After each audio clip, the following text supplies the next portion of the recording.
This week has been incredibly important for our future NHS service because the Health Secretary announced, following on what the Prime Minister had said, the details of a huge new injection of funds into the NHS, £20.5 billion over the next 5 years, and that's in real terms, over and above inflation, or 3.4% extra into the NHS every year. It raises issues of where's this funding going to come from?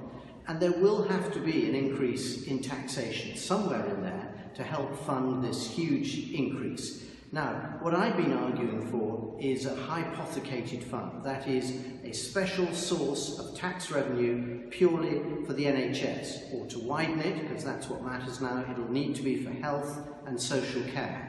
And I believe there are real opportunities for this. The King's Fund, probably the most respected independent health research organisation, has produced a report which shows how it could be done and how it could use national insurance as the starting point.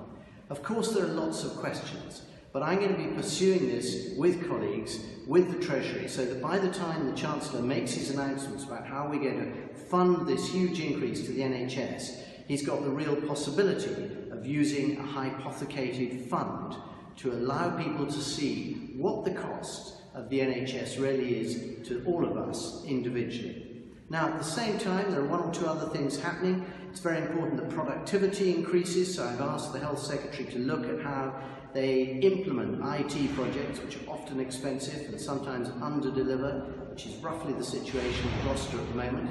And they've also announced that Tier 2 visas for overseas doctors and nurses will be taken out of the quota, and that matters because it's very expensive hiring agency staff.